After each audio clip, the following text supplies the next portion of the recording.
All right, guys, Oh, we are back once again for the history of the Puerto Rican wrestling scene in English.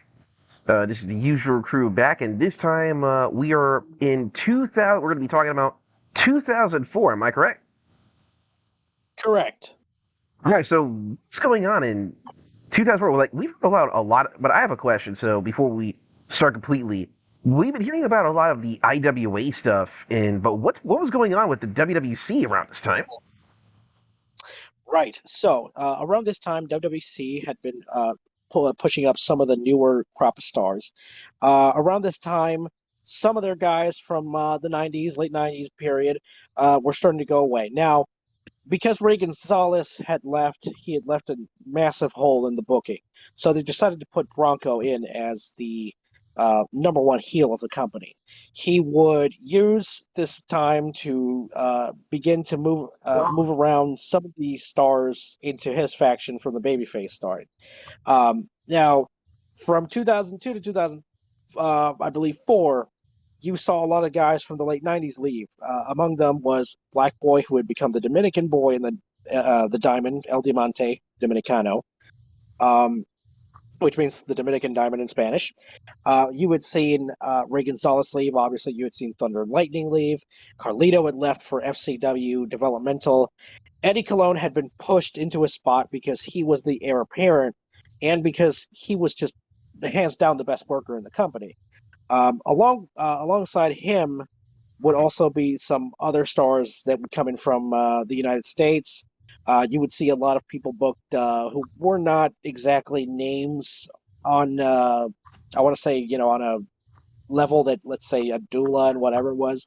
You see the Justin Sains, you'd see the Brent Dales, you'd see Steve Wasn't Han- Corino. wasn't Hannibal there too? That fucking guy. Hannibal was there too, although he was in IWA before I think he was in WWC. One Man Gang and Abdullah the Butcher would actually show up. Sabu would show up. Around this time, IWA is just kicking their well, they're kicking their asses, hands down. I mean, the booking was just terrible at this time. They tried to copy some of the stuff IWA did. They put a hardcore championship, but it really wasn't anything special. Um, they tried to sort of create some other new tag teams, but nothing was really working. I mean, right now, it was a period in time where it was just a company that was just struggling to survive. One of the guys that actually refused to go to IWA, even though he was offered a few times, was Rico Suave, one of the Estrada brothers. So Rico had maintained the course steady in WWC. He had always kept his words to Carlos. He'd always said in shoot interviews with Dennis Rodriguez and others that he wanted to stay in WWC because that was the company that gave him his first opportunity. It's the one that always gave him the chance to show what he had. And he was really working as a great heel manager slash heel worker. Although at this time it was starting to slow down. He had weight problems. Um, Allegedly, from what he says, he was homeless at one point and a bit on the depressed suicidal side. Of course, his brother helped him out and he got him out of that trouble. He lives in Florida today, but he never quite made it to IWA, unfortunately. Still to this day, he does not work in IWA and has not worked in IWA. He worked in LAWE recently doing some shows, but other than that, really, I don't remember ever seeing him in IWA. Never has worked there. I don't think ever will. Just out of loyalty to Carlos and Victor. Now that Definitely doesn't got mean he. Yeah. you definitely got Go respect loyalty like that. Even though I'm not the biggest fan of WWC, and I wanted to ask. I asked this question like uh last time we recorded. At this time, I heard from Brent Dale that the pay was really bad. Like the pay was just absolutely out.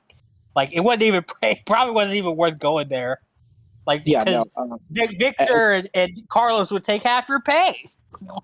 Yes. Wait, Around wait, this why time, were they a lot of doing the that? Why wrestlers were they doing that anyway? Like what were they that? What was the company like? What that much in they debt? simply they simply couldn't pay them. They were getting Yeah, money from the TV channel to do the show, but they just couldn't pay anybody because they were blowing the money away in bringing a lot of foreign stars to try and prop up the houses, or they weren't making enough money at all to sort of bring the houses up to where they needed to be. Yeah, that's the thing. Like a lot of companies think, yeah, let me bring in this top foreign star, but if the booking's bad, the booking's bad. Nobody wants to go see something just because you have like a top foreign star, but the rest of the card is absolutely booked like garbage. Nobody wants to go see that. Like nobody wants to go Yeah, see some garbage ass, booking yeah, from the no, you got to 1970s. understand the pay at the time that IWA was around. According to some of the guys, they were making at least, the curtain jerkers, the younger guys, were at least making $500, $600, $700, for the shows or whatever.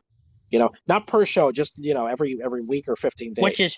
is really good for like it Yeah. for Puerto Rican income. Like this is a really good Oh, amount yeah. of No, money. Yeah, because you weren't it's really, making yeah. you weren't making that much money in ROH in 2004. So No. No, not at all. Not at all. You weren't making that much money in the States. So for a lot of guys, especially a lot of the guys who were young, they were like 18, 19, 20 years old. All these guys started off when they were really young. So they're making a lot of good money instead of working, everyday jobs. They're dedicating their lives to wrestling. That was the only thing, or the closest thing they ever got to working a WWE, WCW, or territory kind of schedule. Yep. So the guys up in the cart were making thousands of dollars. Plus, they were, they might be getting some stuff from, the merchandise that they sell on the side. So there's really no impetus to leave IWA unless, something really bad happens. Um, with that said, Capital at this time just basically has nobody. I mean, they started building up some guys. You would see in 2004, 5, and 6, you would see Fabulous Dilbert, who a lot of people compare to Ray, but to me, he's always been a clone of Ray and something of a fanboy. And he apparently is not very liked by the boys. He's the booker right now for the company, and as you can see, that has not brought very good results. Not to mention he's booked himself as champion for years, so he's not really very good. Oh, that's always a good sign. The Yeah, Booker booking. yeah, That no, sounds like that's Ricky Shoshu World Japan here. Booking. I'm yeah. actually surprised that It's that like kind of I'm surprised situation. Tajiri hasn't done that yet. Well, yeah, I guess he understands how a booker's supposed to behave, but yeah, in that case, he's still there. The other one that was popping up was a guy by the name of the Menace Brian, or La Amenaza Brian, who was this big super jack dude, but he was really not ready to go anywhere just yet. They put the title on him, I think, maybe once or twice, but he had a falling out with the company, and I don't think he ever wrestled for them again. I think another guy that was brought in might have been Orlando around 2005, 6, 7, somewhere around that time. He would work under the name Fireblaze or Fireblaze Cologne later on when they did an angle where they found out he was actually a Cologne. He'd lose the mask, turn heel, become the Nightmare Cologne, um, and work under the hood as the Nightmare, which is still a thing in Puerto Rico. They still do the whole angle when he came back. Um, and I believe there was also a few other guys from ECW, like the Sandman, like Tommy Dreamer and Balls Mahoney, who they tried to book them there as heels or faces or whatever. And it never really worked out. So at this time, WWC is just not a non-entity. It's just barely struggling to get by. All right, that's good to know. So we nothing really important on that front. So let's go back to IWA. Hey, but at least it The was good company to that's know because we did a lot of talking of IWA and we didn't oh really get a lot of talk of WWC. yes, absolutely. I'm glad you brought that up, Jam. Thank you for bringing that up. So we could get both sides of the coin. So let's get Yeah, back to IWA yeah. So, Puerto Rico. all right. So, what You was know, IWA doing in 2004? right. So, on the flip side, this has been really so far the IWA decade, which is why it's a lot of the things I've been saying have been about IWA, because WWC really didn't have much going for it at this time. IWA, on the other hand, was bringing in a lot of new Excuse me. young talent. But right, No, oh, no, were he's you No, sorry. I was just coughing kind of bad. That's Okay, why I sorry. said it. Yeah, please. Yeah, if you're coughing, please mute yourself. So, Right. So, at this time, IWA was bringing in a lot of new stars. A lot of guys had been wrestling on the indie circuit here in Puerto Rico for practically nothing. Uh, as I said before, they'd brought in around a list of new stars: Mr. Big, Blitz, I believe a guy by the name of Lynx, Nietzsche, I believe some other guys like Hiram Tua, Carlito, which was another Carlito, not the same one that you know. This one's yeah, small. Yeah. just to let people know, when in Spanish, Ito means little. So Yeah. Carlito, the one you know, Carlito in WWE, Carlito means Yeah, and little Carlos. we're not talking about Caribbean cool. A lot of Yeah, yeah. um, So just to explain people, like, so Carlito just means little. So so he's probably just like just not to confuse people. yeah, It's a different one.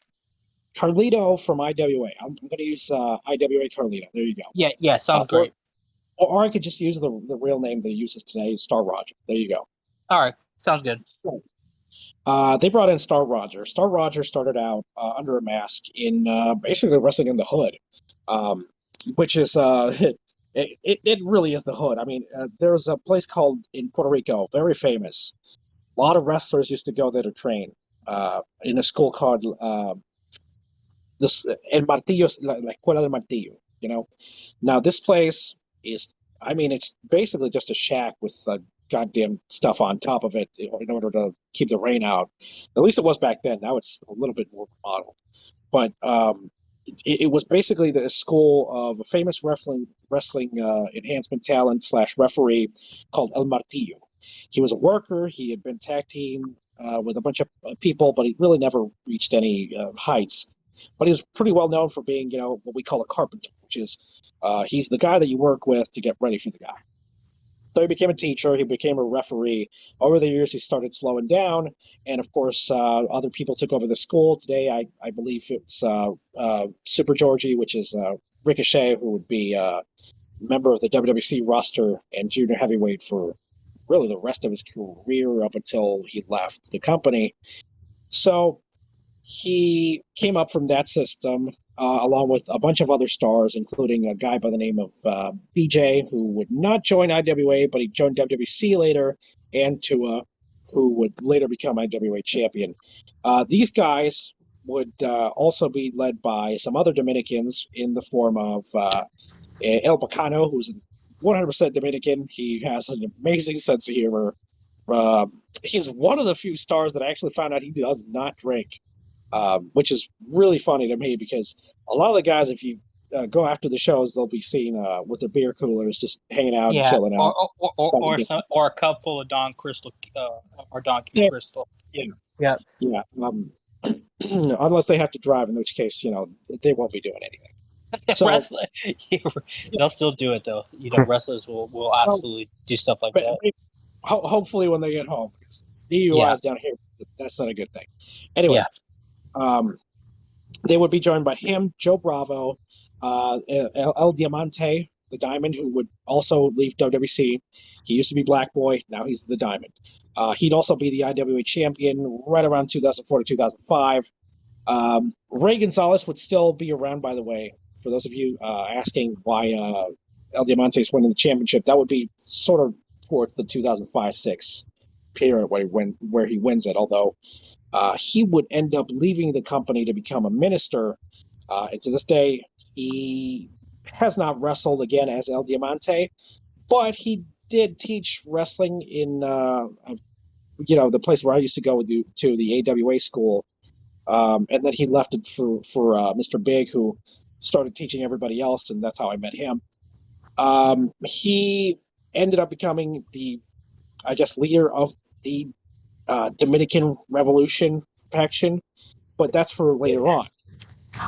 Now, at this time, you're going to see a lot of these younger guys start to come up. They're going to start becoming junior heavyweight or tag team or intercontinental champion. However, you're not going to see them flourish until 2005 and 6. Now, at the top of the card, what's going on is now Ray Gonzalez has turned face. He's become the big star going forward, because Ricky Banderas is in Triple A, and he got a few people to help him out with the move over to Mexico, where he's going to be making a lot of money, and he's going to be Muerte Cibernética. He's going to be working under a mask for a little bit until he loses that mask in Triple Mania, I believe against La Parca, or at least the Triple A version of La Parca. So Ricky became sort of a non-factor going forward, because you can't really rely on a guy who's only starting to do this Mexico stuff, 50-50. He's going back and forth from Mexico to IWA, and there's not really a lot of room to book him in every show. So Apollo became a fixture. However, Apollo would start having problems with allegedly some drug issues and some other marital affairs that would come into play later in 2005 and 6 that would keep him out of the wrestling ring for a long, long time. So at this time, really, it's going to be Apollo and Shane, but Apollo's going to be a non-thing in 2005 going forward, and then Shane's going to be left to sort of carry the company for a little bit, along with Savio, who in 2005 came back, 2006, somewhere around that time. And of course, the big event that happened in 2004 that everybody remembers and that I remember the most fondly, or well, not for the right reasons, but really because it's a moment in wrestling that really united all the fans behind them. The Star Corporation had been tag team champions for about, I want to say, about 4 or 5 times. Chicky had always been the face of the two. Victor had always been the muscle. Chicky always did the taking the punishment, but Victor really was the guy who was the de facto. He did the comebacks for the match, for the tag team match. They'd feuded with Thunder and Lightning. They had feuded with Casey James and Slash Venom. They feuded with Ron Killings and Conan. However, I believe that by 2004 in June, we would see Victor Rodriguez pass away. Victor the Bodyguard passes away of a heart attack. He had been complaining about some chest pains for a little bit. He had been advised by the doctor to sort of take it easy, because otherwise, the chest stuff would actually turn into a blood clot, whatever. I think it was that he had been in a checkup.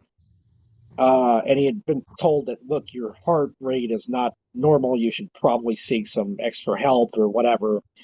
And the night of, I believe, a night in July 24th, I want to say, I believe it was, yeah. I'm looking over my notes over here because I got some cliff notes. The night of June 20th, 2004. So, night of June 20th, 2004, big house show in, I believe, Bayamon. Victor collapses backstage. He apparently, the last thing he told to anybody was apparently to Anarchy. He told us, like, hey, man, I love you. I appreciate you. Anarchy kind of looked at him like, oh, okay, yeah, thanks. Thanks, Victor. And then he left the room. Next thing you know, he comes back. Victor's on the ground. And El Profe, who was managing Thunder and Lightning at this time, he's doing CPR and trying to revive Victor. He manages to get Victor revived. However, during the ambulance ride, the paramedics failed to resuscitate him, and he passed away on the hospital gurney. Tragic, man.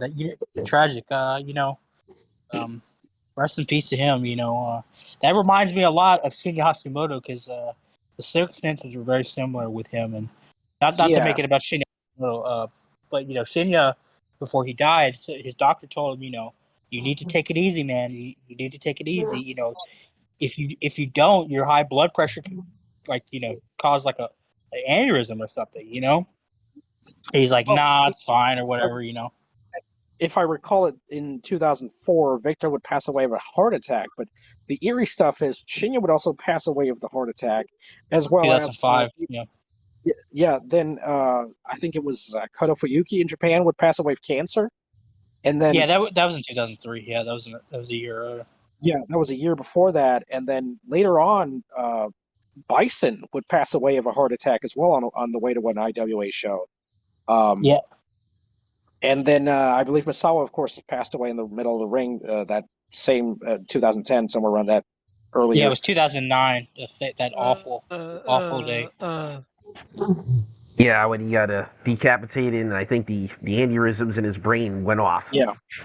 Yeah. Yeah. Unfortunate event, truly. Chicky Yeah. Star absolutely mourned his death. He had been Victor's friend, lifelong friend for a while. His brother-in-law, Angel Rodriguez, I think, or something like that. I think they might be blood related. I'm not sure. I had to get back to you on that. Angel Rodriguez also mourned his death. Noel, of course, was devastated. His other two sons were also very devastated. They actually looked like the spitting image of him. And he's survived by all three of them, and they're all wrestlers. Noel, IWA tag team champion with Savio Vega's brother Dennis Rodriguez. Of course, the other ones are, I believe, one of them kind of looks like Victor in terms of size. Not sure if he's, like him in the ring. But yes, they very much continued the Star Corporation kind of logo legacy in the Rodriguez name. So that's a bit of a dynasty down here. Yeah, I Uh, mean, I just want to let people know such a trouble Cheeky Star, the Star Corporation is like what the Heenan family would be like. I mean, they're just iconic and just like, I mean, as you told us earlier, Cheeky Star literally has a phrase in Puerto Rican slang that you pulled a cheeky star on me. Like that you don't get that if you're not just like an icon. You know what I mean? yeah. So He's basically to Puerto Rico what Bobby Heenan was, and in a way he's also a little bit of the $1 Million Man and Ric Flair with him, but yeah, Chiggy really is on a league of his own. Um, and it's a shame that Victor passed away because that was one of the best tag teams in maybe the last 20 years, along with Thunder and Lightning, and we never got to see them, go into later on in their careers. Like that helped reinvent Victor, that helped reinvent Chicky, that helped with the feud with Thunder and Lightning and the corporation, that helped Dutch get over a bunch of people in his stable. I mean, it was just great. yeah. Well, rest in peace, Victor, the bodyguard. You will be For sure. missed. Gone but never forgotten, for sure. Gone Forgotten. And of course, this would prompt IWA to do a couple of memorial shows. Victor and everybody would come out and respect and have his picture in the middle of the ring. They'd have the 10-bell salute. They would later actually have a memorial cup for him a few times.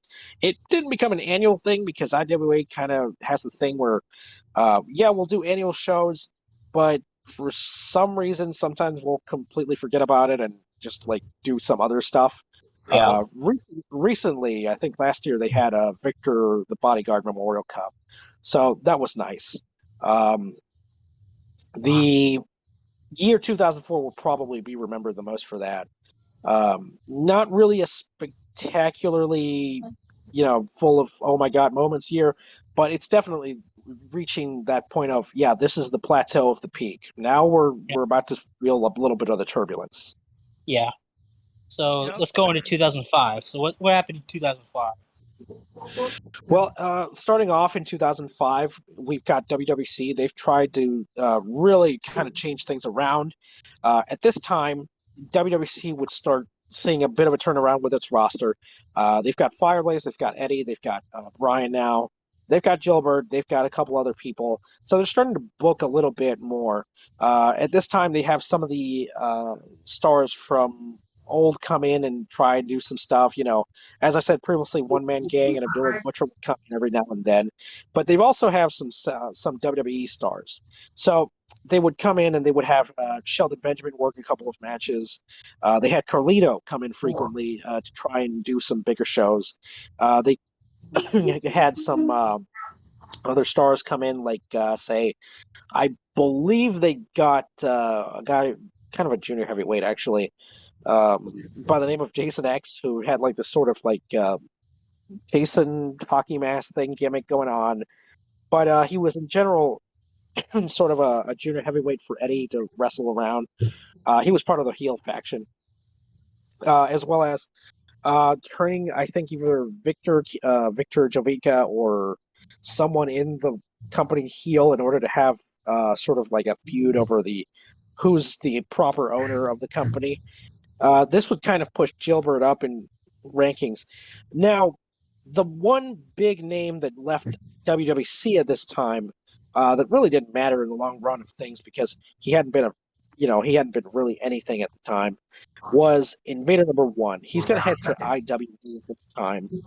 Now, I hadn't talked about Invader number one in 2004 because there was still some negotiations going on at this time to bring him in. A lot of people backstage were not happy in 2005 when he came in. A lot of them had been scorned by his booking decisions. They'd been kept down for a long time. And they weren't exactly excited to have the guy that killed Brody and fucked up the business down here for a long time being, what was Just basically the. Yeah. Just to interrupt you, I heard this story from I read the story on somewhere. Some of the fans were very upset about Invader number one coming to IWA. So upset, they printed T-shirts with the newspaper headline of him in jail. Like it says, Invader number one accused of murder, and they would pass that around at the events. These T-shirts. He got so upset. He said, if you keep selling those shirts, I'm going to sue every single one of you. Stop doing that." And eventually, he couldn't sue anybody. But what happened was he said, "Okay, I'll find a way." So he went to the newspaper and said, "Well, your copyright is not being respected, and you own this, and you're not licensing it, so you shut that shit down." And so that's what happened. But yeah, people were not happy with it. I think a lot of people assume that Invader number one is like the super popular figure on the island. He's not. A lot of people bury him still to this day, for being a murderer and just a bad booker. So and the fans don't like him. A lot of the fans don't like him either. Yeah, no, a lot of the wrestlers don't like him either for a multitude of reasons. I'm not sure the validity of that story because that's actually the first time I've heard of that one. But I'll at some point try and see if I can find anything on it. It does sound like something the fans would do at this time. I forget to mention this part. IWA was so popular that the fans would be split between the Star Corporation fans and the Ricky Bandera, the followers of the Messiah, which was like Ricky Bandera's fans. Yeah. So yeah, the Chicistarian army or whatever the heck it was called. So the Invader number one, stuff happens. He is brought in, quote unquote, as an on-screen coach, but also a bit of an agent backstage. They needed this because at this time in 2005, late in 2004, Moody Jack had been plucked up by AAA. Moody Jack had some pay disputes with Savio. He left for AAA in order to get some money and some resume on something on his resume as a booker. Now he will go to AAA, and he will help book some of the best stuff that the company had ever seen up until that period. The feud with La Secta Cibernética and Macias. He's going to book a lot of the newer guys going forward, like the Psycho Circus, like Black Abismo Negro. He's going to book a lot for those people. Some of the veterans did not like Moody. Allegedly, there was a lot of racism towards him because he was Puerto Rican, because he was coming in and trying to book the new stars in spots that they had filled in, and they didn't like much. Yeah, let me explain something to you. As somebody who's been to Mexico multiple times, lives around a lot of Mexicans, I love the culture. It's a beautiful culture. But, there is sort of a superiority complex with Mexico over other Spanish-speaking people. They don't really feel that, Puerto Rico or Cuba or the Dominican Republic or El Salvador or Guatemala, all that stuff, are really equal to them because, we control all the most popular Spanish language TV. We have the best music. Right. We're the ones, the Spanish, we're the heirs of the Spanish, not these people who, pick sugar, or, do this or that, it's like, and that's kind of a thing. Also, in Lucha itself, there's a huge attitude problem. Like, a lot of the older guys do not want to give up their spot at all. I mean, that's probably the biggest problem with CMLL to this day is people do not want to give up their spot. That's why you see 65-year-old, 70-year-old men in the main events. Still to this day, it happens in AAA as well. Not to the extent it doesn't see it all, but this happens to this day. And people, when you try to make a change, when Conan and Antonio Pena tried to make a change, they revolted. They was like, no way, we're not doing that. That's what AAA was formed. So it is a big problem. So I can definitely see Moody Jack trying to come in, shake the apple cart. It's like, this isn't working. People get pissed off with it. And Moody should have roughed off a lot of feathers over there. I mean, it got pretty bad to the point where they were constantly plotting to try and get rid of him, but he ended up just quitting because he just couldn't take it anymore. He went over, if I recall, to I think it was either Conan or somebody in management and complained about it, and just blew him off. I think it might have been management because Conan would have actually been a little more receptive. So that was pretty much Moody's tenure over there in AAA. Later on, he would return to the island, but that's a story for another time. He'd return for IWA first, and then go to Capitol, but that's for later on. In 2005, we finally see the start of the Dominican Revolution stable. They'd be in the mid card at first. Nobody was really doing anything at the main event at this time, except I believe the beginnings of the beginning of the end for Shane and the company was in 2005, if I really recall. Let me explain. So, as I said previously, Apollo would start becoming a non-factor at this time, but in 2005, he'd be put in jail for spousal abuse. Him and Havana had gotten married at the time that they had met in like the late 90s, early 2000s. As time went on, they of course started living together, etc., had children, but the moment that happened, IWA distanced itself from Apollo because obviously it couldn't really justify having him as a babyface. Not to mention, again, he's in jail. So Habana and him make up, but Apollo's image on the island is really tarnished. So he's going to go away for a very long time. He's going to come back in WWC later on. But really, that period of time, I'm going to have to condense a little bit more into just one big factor because there's really very little to talk about during those years. In the 2010s and the late 2008-9 period, I want to say. Apollo becomes a non-factor. 2005 rolls around. Shane, on the other hand, is feuding with a guy by the name of Mikhail Judas. I think he was one of the guys from TNA, Gunner or Murphy from TNA. Mm-hmm. He basically comes in as this kind of like satanic sort of, I want to say not pope, but just like father, like what do you call it? A minister. There you go. Sort of like a sinister minister, if you will. And he is basically going to be the big monster he's going to feud with. He's going to have the title belt put on him. He really was not that good a worker, but he wasn't that bad either. So he's at least something to have him work around. This would kind of be Ricky Banderas' kind of last year sort of being on the island full time. After this, he leaves for AAA for good.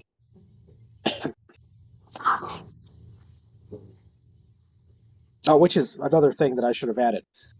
Ricky Banderas comes back to the island to feud with Miguel Judas, but there's a match in Caguas, Puerto Rico, my hometown, where they end up running him out of the story by setting a coffin on fire and then driving away with him on the back of it. And of course, that it pretty much it leads to an impromptu feud with a rather match during Hardcore Weekend 2005 or 6, was it?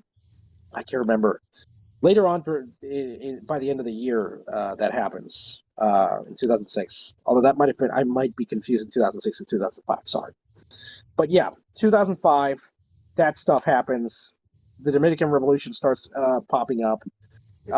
Another thing that happens is Mr. Big and Blitz start coming up in the ranks.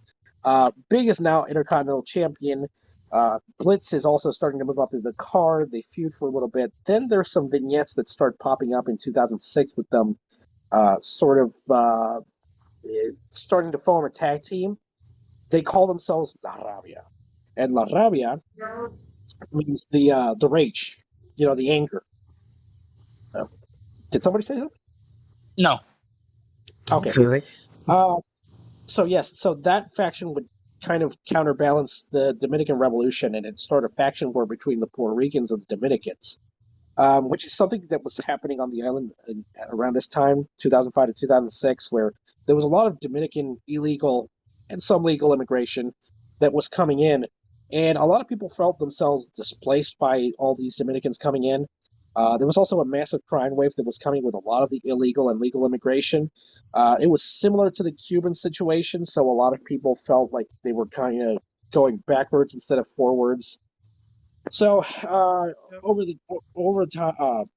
the coming 2 years, this would be one of the big feuds for Puerto Rican wrestling, or at least as big as IWA was at that time, because the outside factors that were leading up to the 2006, socioeconomic recession were starting to hit Puerto Rican wrestling pretty hard.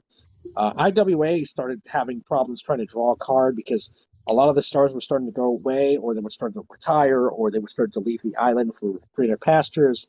Or a lot of the guys that they used to hire would go to WWE. So they really, they started losing a lot of the foreign talent that would come in. So they started to rely a little more on Puerto Rican talent, which wasn't bad. They had a lot of guys still that could draw, but the houses were not the same as much anymore. Any questions? Oh no. I mean, oh. Sorry. Yeah, quick question. Yeah. Um, Yeah. Is that? Fuck, I forgot. I apologize. Uh, if it comes back to me before the end of the recording, I'll ask it. Don't worry about it. We can do a round of questions before the end of the recording. Yes.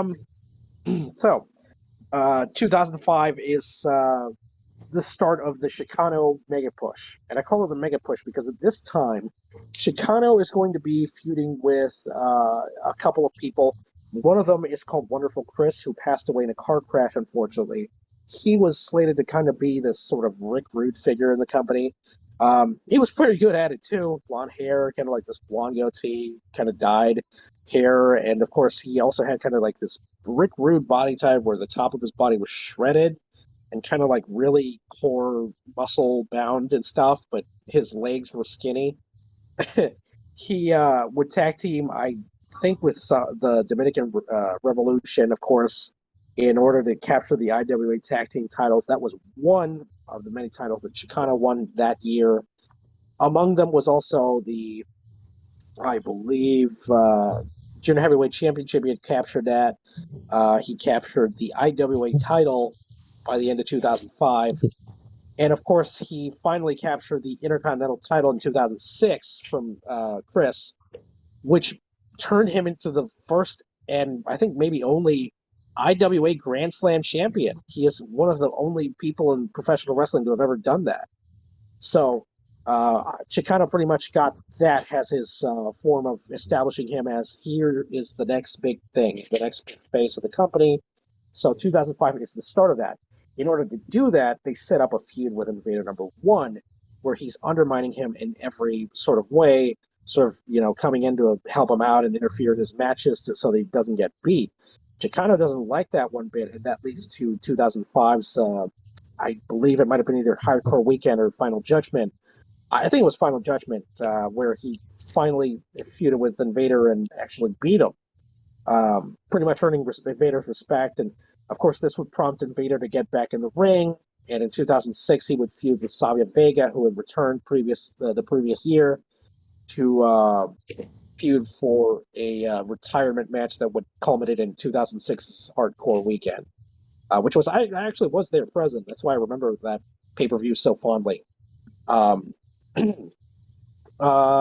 In other stuff that was going on around this time, La Cruz del Diablo, I believe, had disbanded. Ricky Cruz had pretty much started to go on off his own. He had been, I think, tag team champions enough, and he started doing this kind of karate gimmick where he was a martial artist. and challenging anybody to get in the ring, sort of a way to get him to do something and keep him around.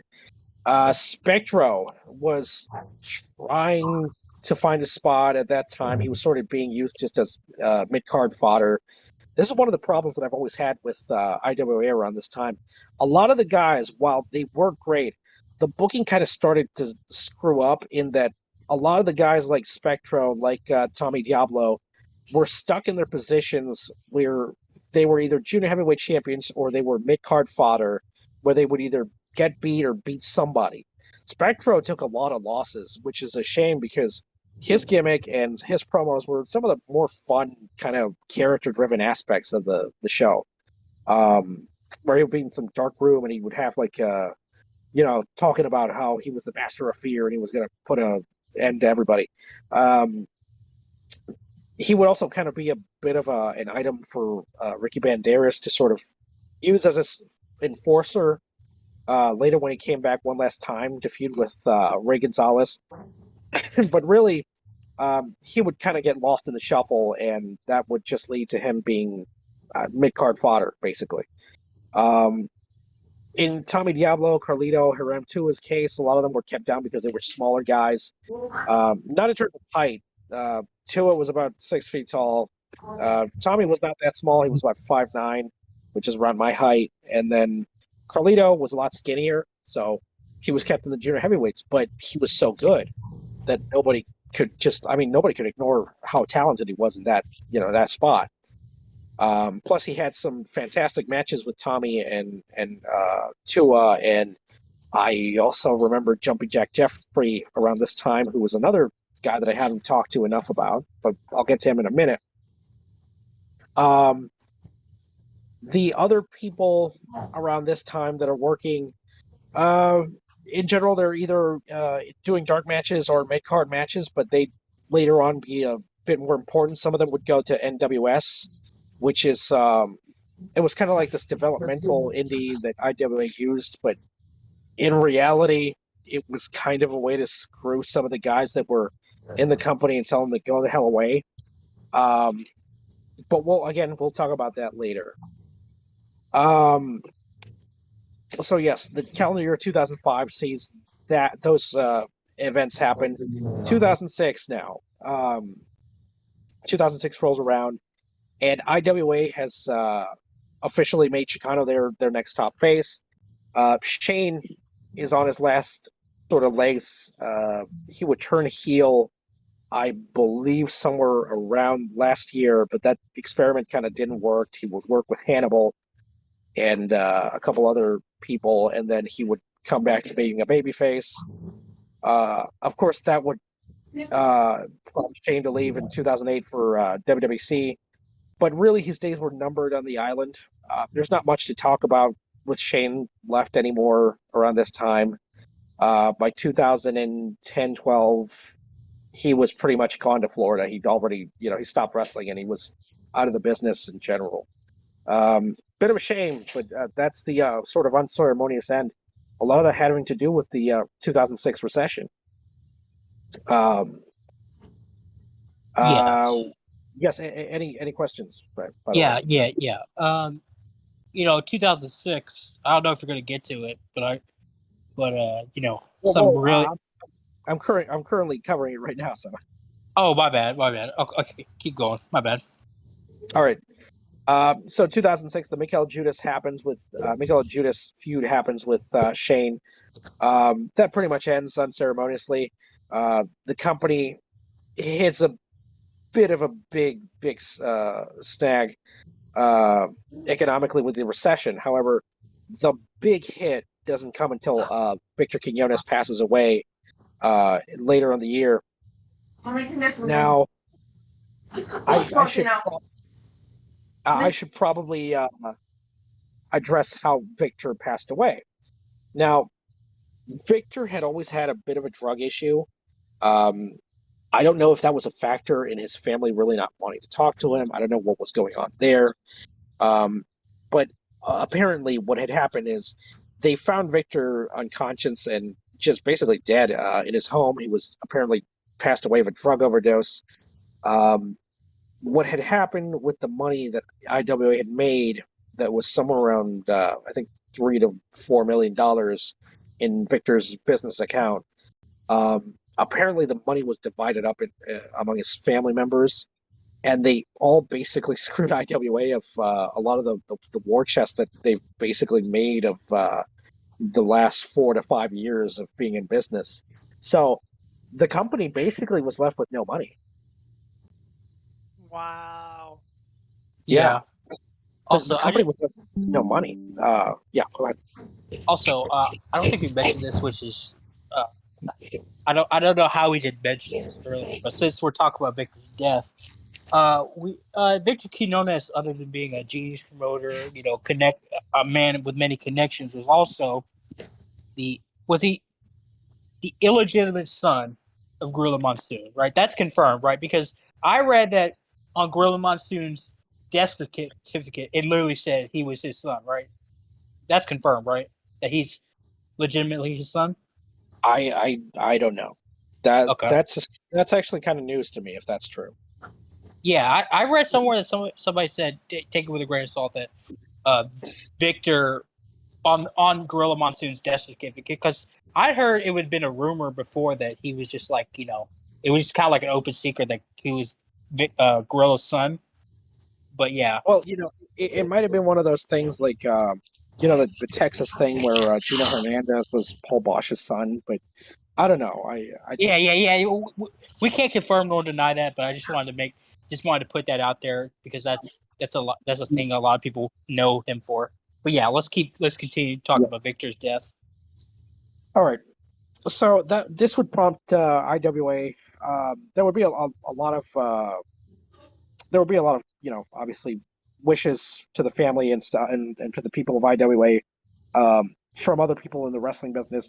Takuma Chinoku would famously attend Victor's funeral. Tajiri would also attend.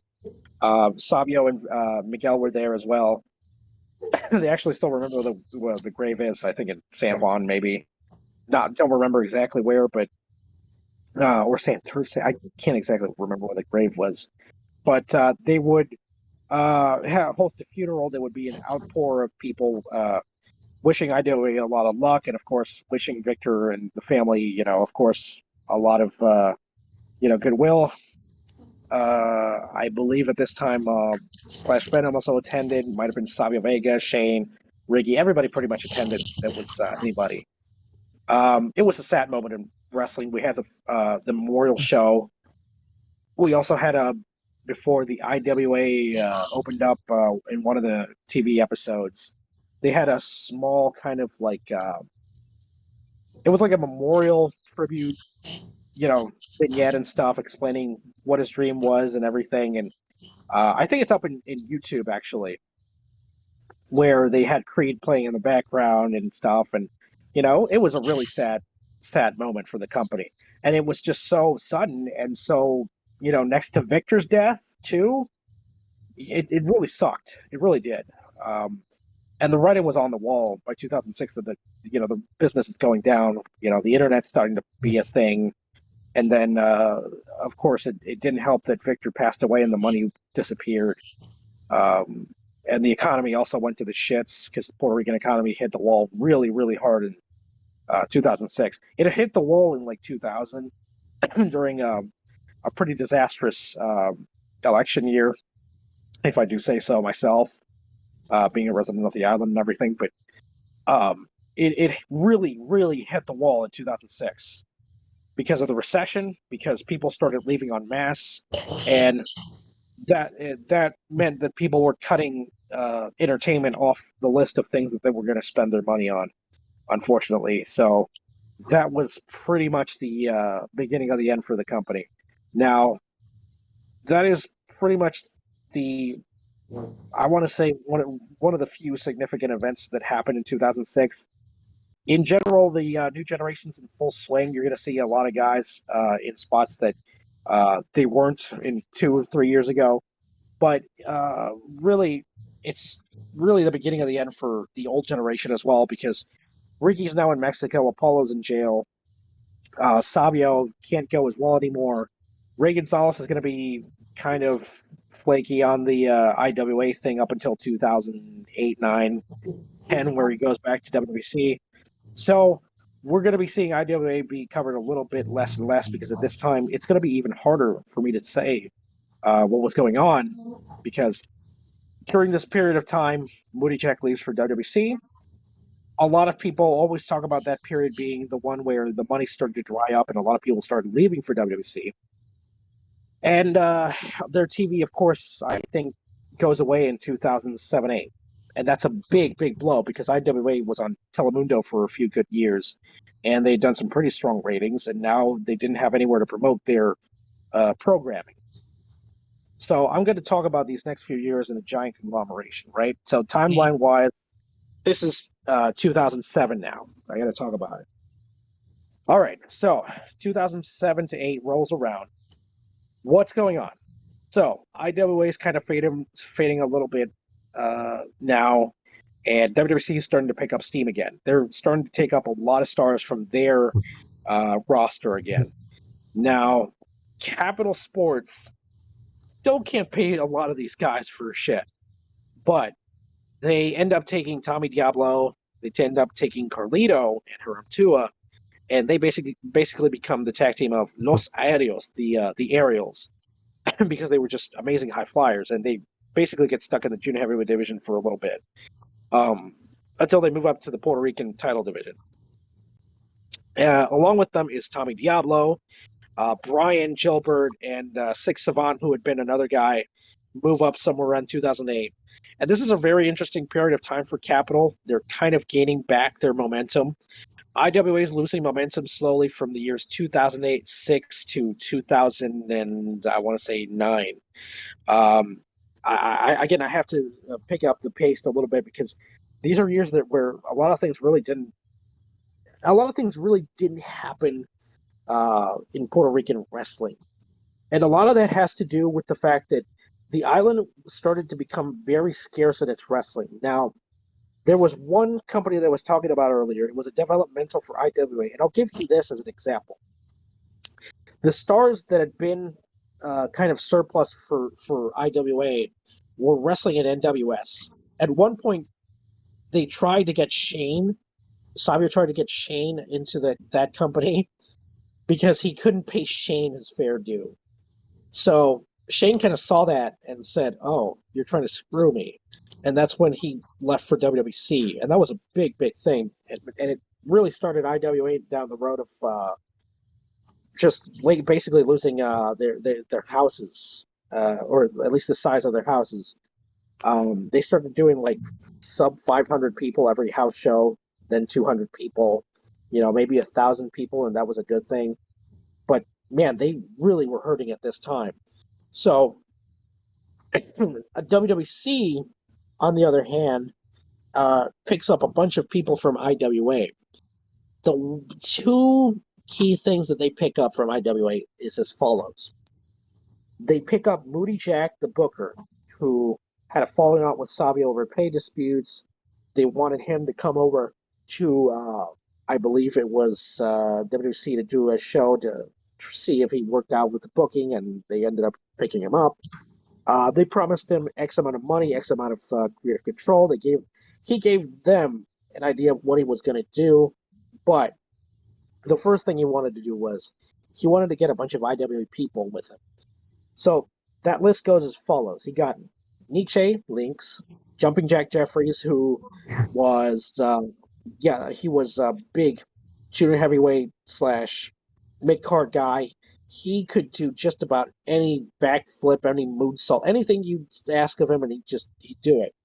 There was one time where he ran the ring ropes like Hakushi, and drop kicked a guy off the top rope into the ring or something like that. It was amazing. I mean, it was for the longest time. If you ever seen the intro video for IWA, it was on that. It was on there, and God, I haven't found the footage of that match forever. Like, I haven't found it for the likes of me. If I ever do, I'm going to post it on here just so that you can all watch how great he was. Unfortunately, Jumping Jack Jeffrey ended up. He's in jail now. He was apparently well, let's just say he was apparently selling some confections on the side, and he ended up killing a guy. So, yeah, Whew. That's certainly a way to go out. yeah, he's in jail now. So he's no longer wrestling, and I don't think he ever will work another wrestling match in his life. Meanwhile, in the case of Nietzsche and Lakes, they would be the tag team of the faction. Blitz and Mr. Big would be the two that would really hurt the company the most because around 2007 and 8, Blitz and Mr. Big were basically seen as the guys that were going to carry the company on. They were going to see, because they put the title on Biggie and Blitz, but unfortunately they ended up leaving. There was a pay dispute. There was a lot of things in backstage policies that was going on at the time, and they really didn't want to deal with that. Plus, they were going to get paid by Capital more so, and it was kind of a thing where okay, we can shake up things over here and we can be big stars. So it was kind of an NWO moment, and very interesting and opportune moment. They had Scott Hall working WWC shows, and Scott Hall was looking at the booking and he was looking at the houses go up, and he realized like, oh, you guys kind of remind me of us when we were in WWC. I mean, sorry, WCW. Like we were doing business back then. Like, yeah, okay, I see where this is going. And at first, they kind of toyed with like, hey, you want to be part of this thing? Like, no, you guys don't need me. You guys are cool enough. So that was a big, big nod to the guys to La Rabia faction. But Moody backstage had plans for this new faction, right? The idea was they were going to come in like they were the NWO, at least the Puerto Rican kind of street level version of the NWO. They were going to wreck and clean house, and they were going to usher in a new era for WWC. The idea was that they were going to be heels at first, then at some point, because the fans were tired of the Colognes, they were going to turn the Colognes heel. Carlos was going to turn heel, and the Rabia was going to turn face, and that way they could go and they could be the rebels. Now that almost happened. So there was a house show, I believe, in one of the big shows. They had Moody cut a shoot work promo, right? These never end well. I just asked Russo. They had a shoot work promo where Moody was going to come out and denounce the Colognes, but he was in the crowd during this. It was sort of a way to kind of get people pissed off at the Colognes, and sort of make Moody and the Rabia kind of like the people's movement. And it was really working. Like they were doing this like on a nightly basis, and it was working really hard. And the fans start booing Carlos when he comes out to kind of like calm everything. And it's like, no, I'm not the bad guy. The fans boo him even harder, when he comes out and starts talking. And they just won't let him talk. They're starting to throw trash out into the ring. Like this is major heat. Like they're really resentful of Carlos. So Carlos goes backstage. He is fuming, furious, and tells Moody, "In my life, I have never felt or seen a crowd that horrible, but I have never seen a booker do what you've done to me tonight. I don't ever want to see you here ever work again." And Moody goes like, "No, Carlos, calm down. Look, they're booing you. That's not what I want to happen. I'm not the heel here." Something along the line. Moody, I think, says something along the lines like, "Yes, that's the idea. Like you're seeing the change. We're about to make a lot of money here." Carlos didn't see that way. So that how much money they were making. Jovica actually came up to Moody and said that like last week was the first time in about 6 or 7 years that I've made $5,000 off of concessions. That was like an eye opener for Moody because he realized, like, oh wait, these guys aren't making any money because holy hell, they're stuck. And the impetus for the idea of turning Carlos Colon heel was they were basically gonna try and turn Carlos into a sort of like I want to say Savio and McMahon figure, but with Carlos it worked so well because he had the Bruiser Brody stuff, he had years of being a babyface and shitting on everybody and burying a bunch of people in order to prop himself up. So, um, Like an you know, asshole. yeah, like a bit of an asshole.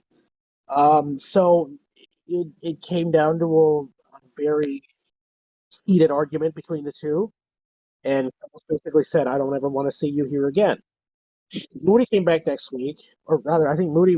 No, actually, Moody was asked to leave, and then Victor said, like, "Look, can you come back and try and book this again?" It's like, you know, and Moody said, "Okay, fine, I'll try it one last time." He was not on speaking terms with Carlos. He was on a lot of money. By the end, Carlos had booked the Rabia to be losing every goddamn week.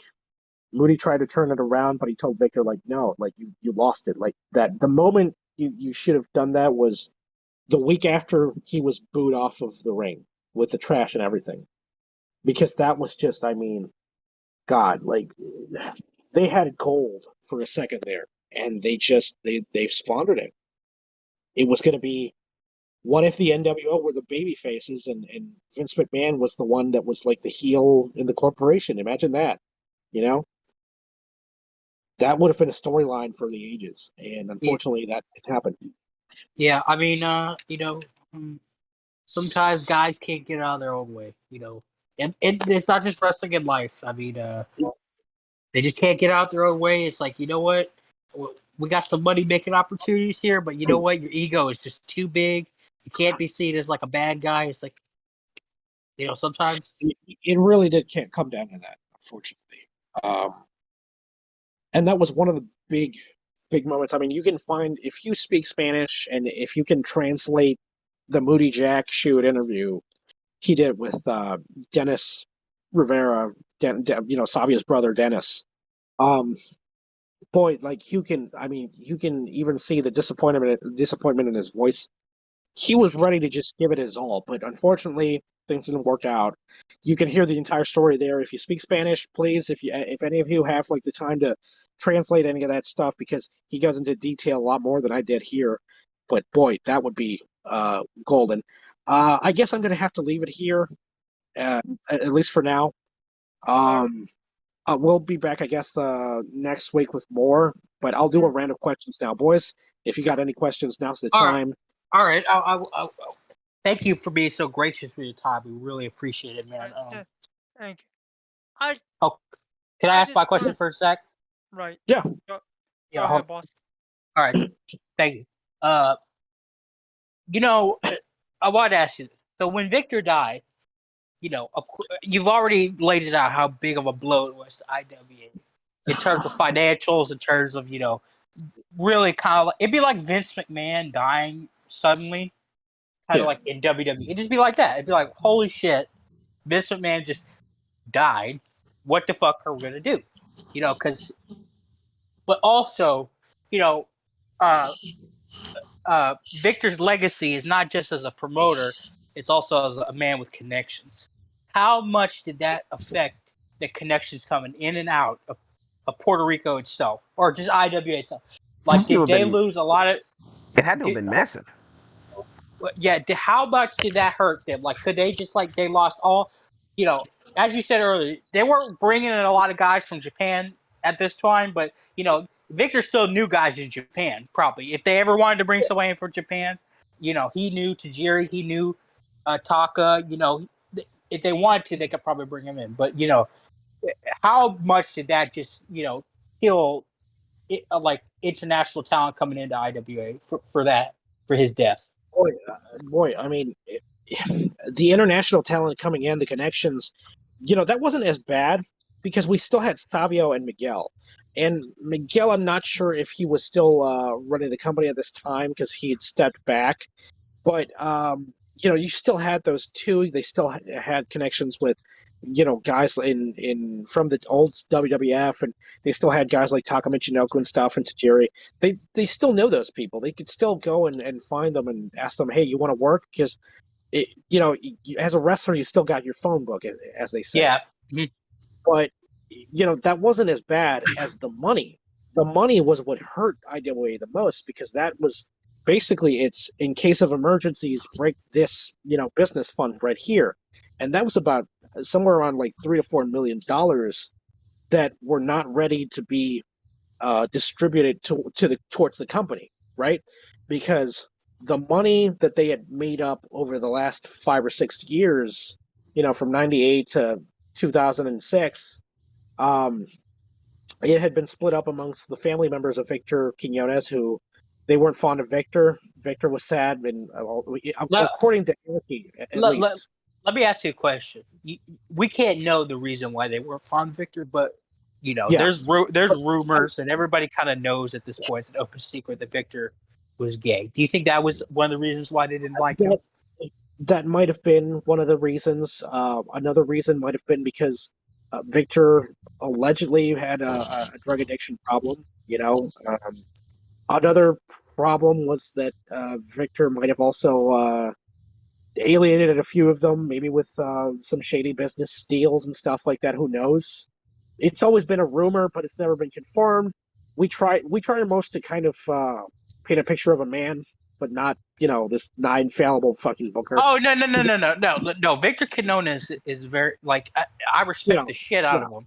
I respect the shit out of him for what he did and everything. But he's not a perfect man. No man is perfect on this earth, and every man has his flaws, and he had his flaws for sure. But his legacy is almost untouchable in Puerto Rico. I mean, I put him on the same level. I would say that, as Carlos Colon in terms of what he did for the island's wrestling scene. I put him at almost the same level, in my opinion. I like to put him, I like to put him next to Gorilla, because Gorilla really is one of the founding fathers of the modern and the contemporary wrestling boom here. So yeah, that has to be one of those guys who's on the Mount Rushmore of Puerto Rican wrestling. But if I really had to say, I guess maybe it was a combination of a lot of things. It's a shame, really. Victor didn't deserve that, because from what I understand, from what Anarchy has said in the shoot interview, because he knew him, he lived with him for a long time, and he gave him a start too. Victor was a cool guy. He had his quirky, kind of weird, freaky things, but he was cool. If you needed money, he'll let you borrow some cash, pay him on Thursday. Just as you say that, let me give you a story. For somebody who didn't know Victor, I didn't know Victor personally. I would have loved to meet him, but he brought in a lot of Japanese talent to the United States and to Puerto Rico, and a lot of these people didn't speak English. They couldn't speak Spanish. They didn't know anything. The one person I that really shows you how good of a person Victor was is Wayne Kanemaru. He said, when I got to the United States, I had 20 cents in my pocket. 20. He didn't even have $1. Yeah. Not $1. And Victor said, hold on, you need some help? I'll go get you some bookings. I'll get you some money. I'm not going to let you sleep on the street. I'll get you a hotel. I'll get you whatever you need, my brother, because, you're I know you. You know me. I'll get you bookings. Same thing with Taka Michinoku and Tajiri. For a lot of people, Japan is such a culture shock. When you go from Japan to America, it's such a culture shock. You going from Puerto Rico to America, it's a little bit of a culture shock, but still, it's still kind of a Western style country, just a different language, and, some customs are different. When you come from Japan to America, that's a culture shock. You can't speak the language, you can't do that. And a lot of guys don't realize that wrestling doesn't run 24/7 here. Maybe Japan does. Yeah, so Wayne Kanemaru pretty much said, I don't have any money. They didn't give him any money, and Wing wasn't at that. Wing at that point was kind of dying as a company, so I don't think they had a lot of money to give him. So for him to have 20 cents off the plane, I mean, he couldn't speak English, so he could.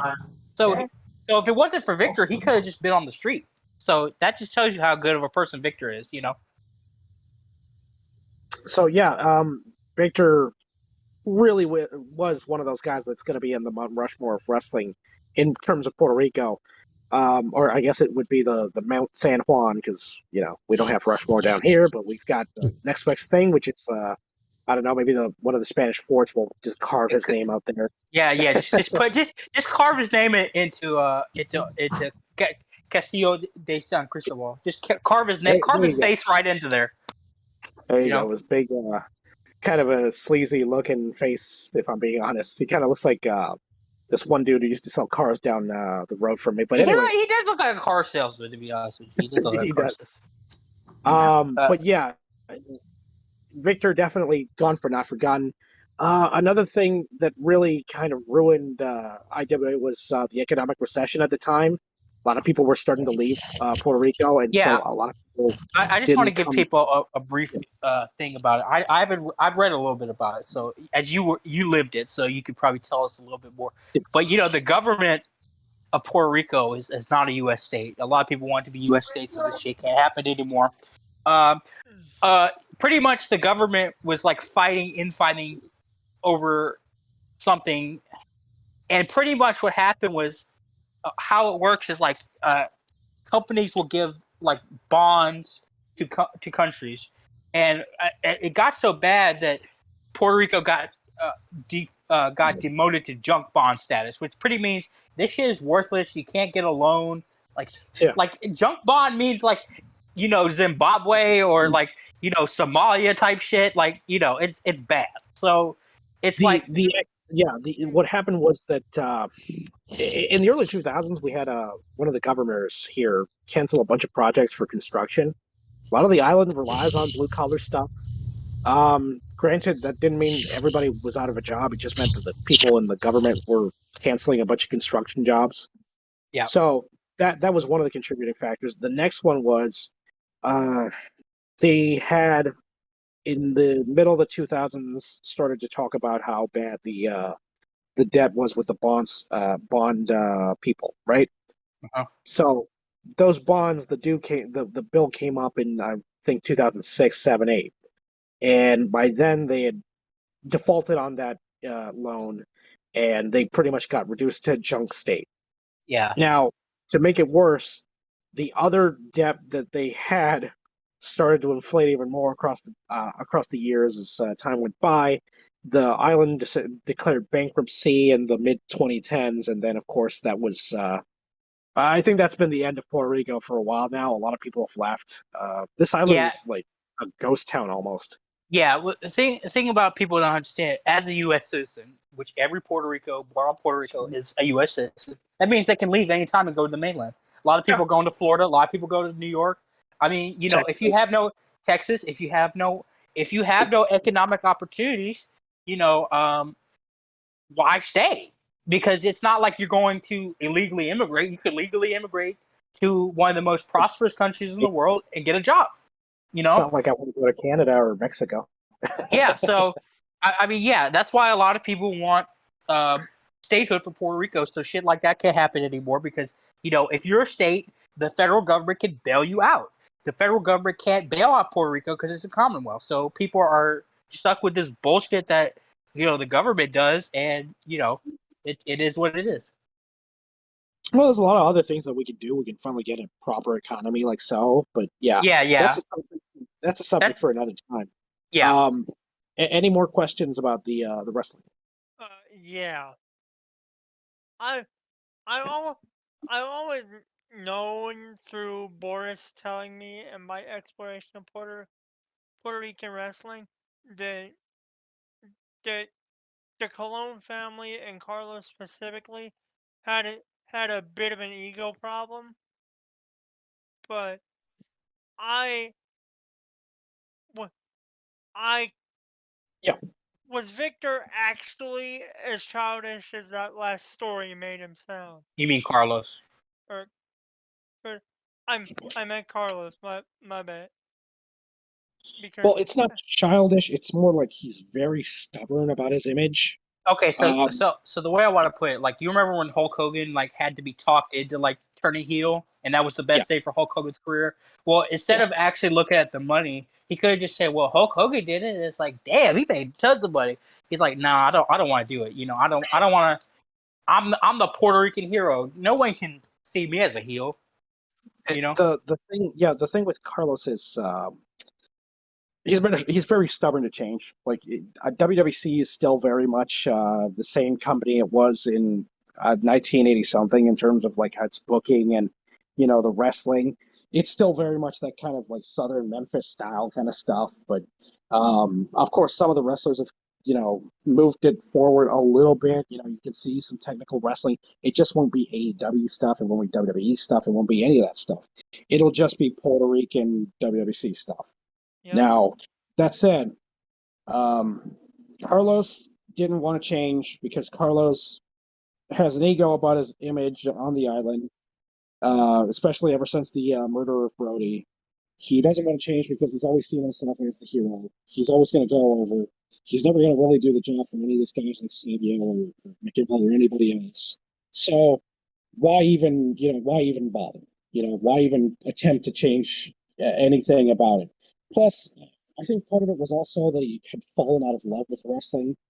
So it doesn't really surprise me that he didn't want to do anything other than just sit in one of the chairs in front of the stadium and smoke a cigar.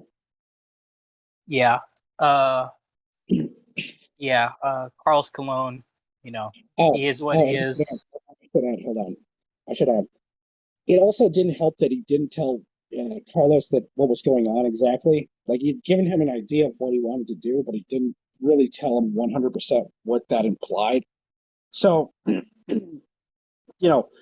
can turn Carlos heel, but really, he didn't have to turn the entire family heel either. I mean, Orlando was a pretty good baby face. Eddie was a pretty good baby face. He really doesn't work as a heel. Carlito worked a lot better as a heel, but after he came back from WWE, he wasn't WWC material. They couldn't present it. They couldn't present him like a cologne. They had to present him as something else, and that's always been Carly's problem. But Carlos, he 100% could be heel because he's so unlikable. He's so unlikable. Like, in my view, he's very unlikable as a person. So if it suits him. That's why I described it as childish, because I genuinely see that tantrum of his, as you put it, as absolute, man-child behavior. Yeah. If I had the time, again, I would translate the interviews, or I would find Sam and say, look, help me translate this stuff. Well, you've done more than enough. I mean, you've given us a whole gold mine of information that wasn't known in English. And one last thing before we go, I want to talk about Carlito. I mean, Carlito lives in the Houston area, which is near me. I've met him a couple times. Cool. He's a good guy. But I just thought, my opinion, he kind of, should have been the biggest Puerto Rican star ever, and he could have been that. But, his attitude, even nowadays, his attitude is like, ugh, I don't care. I mean, it's like, I don't give a shit. It's like, he's very laid back. He doesn't give a shit. It's like, yeah, I know the reason he left for WWE was like for money. And that's more than fine, but it's like, you kind of fumbled the bag, dude, a little bit, That's all I have to say. Man, I agree with the same. I agree with the sentiment, but at that time he had a couple of obstacles to face. He had Cena, and we know Cena now. Yeah. I'm not. Oh, definitely. Yeah. I'm not gonna say it's 100% Carlito's fault. There was definitely, I mean, that whole damn Jesus angle was like ridiculous, and I'll tell you. Okay, I think Carlito should have been the next big Razor Ramon kind of character the company had. Should he have been the world champion? Maybe at least once or twice. After that, maybe he should have just stayed being kind of like that, Jake the Snake, DDP, Rick Rude spot. Where, the Ramon spot where he's like, yeah, I'm the measuring stick. Yeah. To say the most out of the guy, I think the attitude kind of helped undercut him a bit. But you have to understand, the guy had been in the company for what, like close to 10 years by then? Yeah, for sure. I'm not saying like he wasn't entitled to feel that way. It's just like it is. Yeah. Like my most iconic memory of Carlito was at WrestleMania 25, which I was at live in Houston, Texas. He was on the dark match with, I think it was Eddie Colon or Primo. As they were tag teams. This was at the point before they unified the belts, where they had both the belts. They had the belts like bandoliers, which is really cool look. Primo was working his ass off, and Carlito wasn't. And I could kind of even tell as a kid, he's like, "You really don't want to be here, do you?" Yeah. Yeah, it really, I mean, he's always said that in the interviews. Like, he really just was tired of it. He just couldn't take it anymore because he wasn't going anywhere. He was doing the same thing over and over. And there came a point where he just said, well, I'm going to leave. And really, part of the problem also is that he hasn't reinvented himself exactly or repackaged or rebranded or reintroduced himself to a whole generation of people. He's just been working small shows, and he looks great still to this day, but man, what I wouldn't give to see him back in like full action. Yeah. So if I, not to interrupt y'all, but if I saw Carlito now, it would basically be the same Carlito as I saw when I was little. Yeah, Pretty much, yeah. yeah, Just older.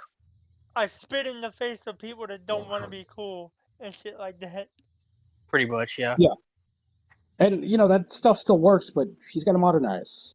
That's one of the big things. Other than that, if I was him, I'd probably go to AEW. Yeah. Well, anyway, that's been a fantastic history lesson, Gunslinger, and we're so gracious for your time and your continued acknowledgement.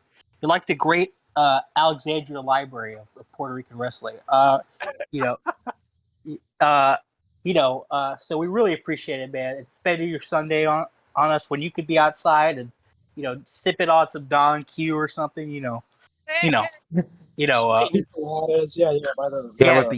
the umbrellas, with the little straw hats. Yeah, you could be on the beach. You could be on the beach with two fine women on your arm. Yeah, we really appreciate it, man. So thank you, and hope to see you again soon. So. Oh yeah, thanks, man. All right, adios, amigos. Adios, amigos. Yep, and this is the end of our history lesson.